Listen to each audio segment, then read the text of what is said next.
So hi everyone, today in this video we're gonna develop another mental model that should be useful to be understood since mental models are representations about how the reality works. And as much more so you grasp it, better is so the probability of you getting the results that you want, because the results that you want is depending on the actions that you take, and you take your actions depending on the decision making that you have. And then, so obviously, to have a good decision making, what do you need to rely? You need to rely having good systems, so to systematically make a good interpretation about reality, but you as well really need to get data about the world, and truthful data that is quality. Some of themes are a bit more current, that's what so for kind of creates our beliefs. Other ones we kind of get in our day-to-day life.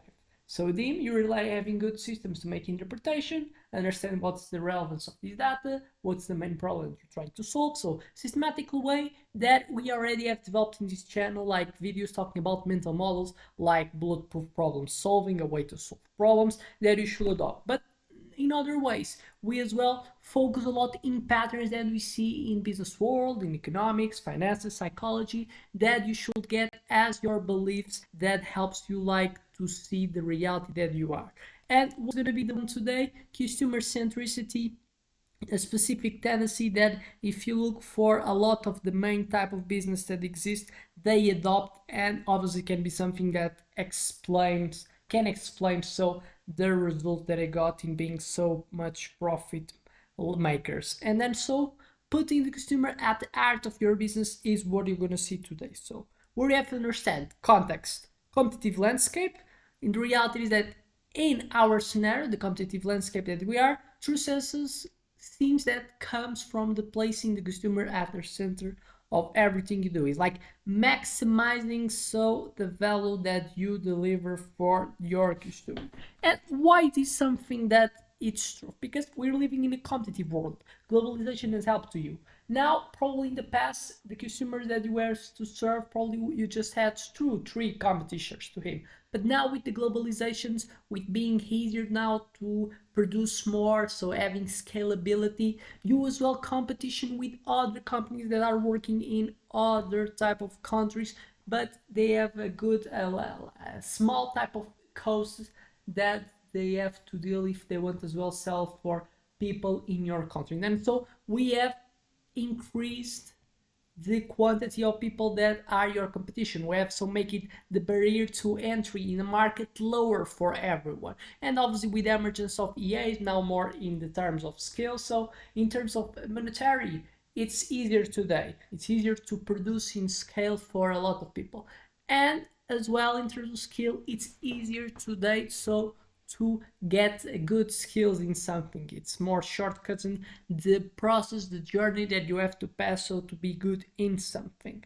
But the reality is that what it comes at cost. It's easier you to specialize in something, but as well it's as well harder to get like the be the best in something. At least for neither is even can be considering like a small niche of people. It can be harder to you to be the best in serving something from them, and it's like a characterization of a competitive market. And then so if you get and understand that's one of the laws for what makes you buy something is how much value it aggregates. And then so we as the consumers, we always buy the things that most aggregate values for us. And the reality is then so you understand that exists a lot of competition.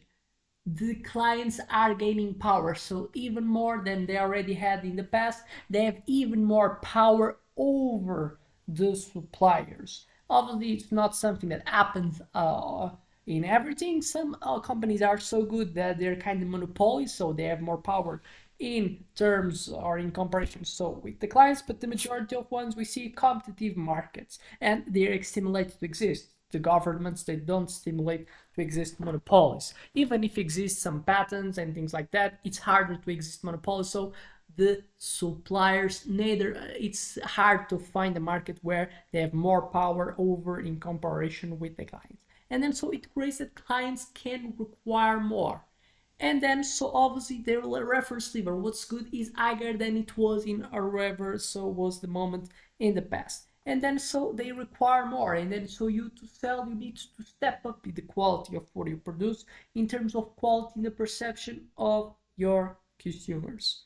And all this talk, what this comes from, so and what so this goes for in terms of finish is that is require you to even more it was in the past to focus on your consumer, understanding it better, understand what it values more, and then so basing in the feedbacks that you get so from what they like, you so build the process so of constructing your positioning. And then so it's a strategic mindset that prioritizes understanding and fulfilling consumer needs, leading to stronger loyalty, innovation, and growth for your business. Is what you tend to have, is what the main business that want to grow today, they will have to do. Having the ability to empathy, have the ability to focus in the position of third ones. It's like the best approach that you have. It's the one that most creates value for you. Is putting in the position of the other ones. So, core principle, when you truly understand your consumers and deliver personalized, exceptional experiences, you not only meet their needs but also foster long-term loyalty and sustainable growth. But why consumer centricity matters? Well, for you, builds loyalty, and as much loyalty as fan base you have, more so you will have. It's you required to doesn't not require that much to so to pay for new customers if you have customers that repeat the process of purchasing.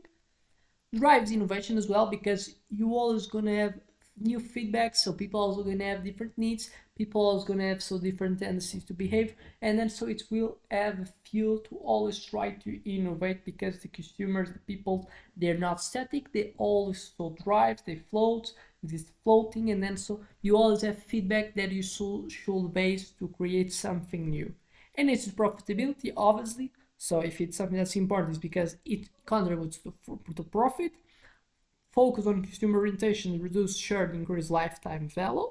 It's obviously something that aggregates to us and provides a competitive advantage. So it's something that creates more profit. It's probably so creating a competitive advantage, since competitive advantage is making and having a competitive position that other ones buy me in a higher likelihood than other ones, competitors. And then so if you have this tendency, you're going to provide more systematically value for people, and then so it's you're a lot prone so to make more money. That's what really matters for you as a business owner.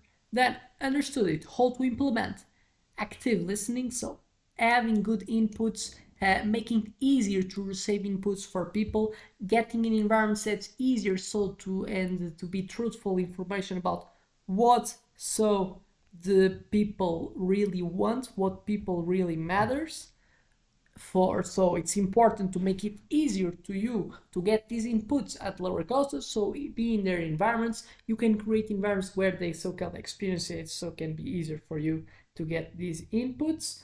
Obviously process that data, a data-driven decision making, use analytics to understand so the customer behavior and tailor offerings.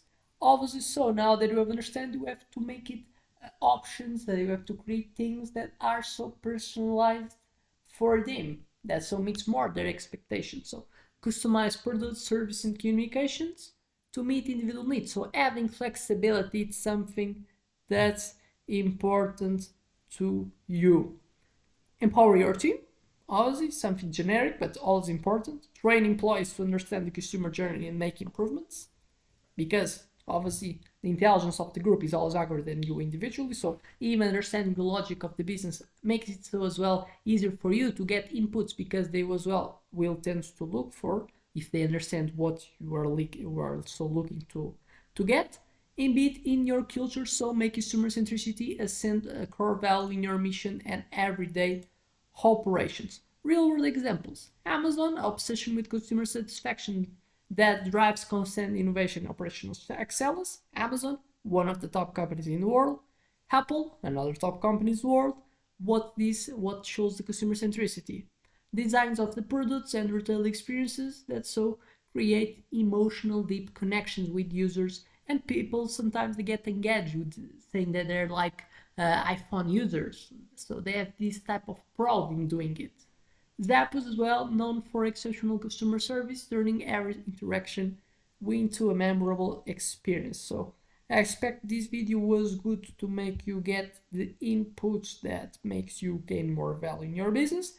And I hope you can help me by subscribing, putting a like, and seeing other videos that may trigger your interest. With that much more to say, just thank you and see you in the next.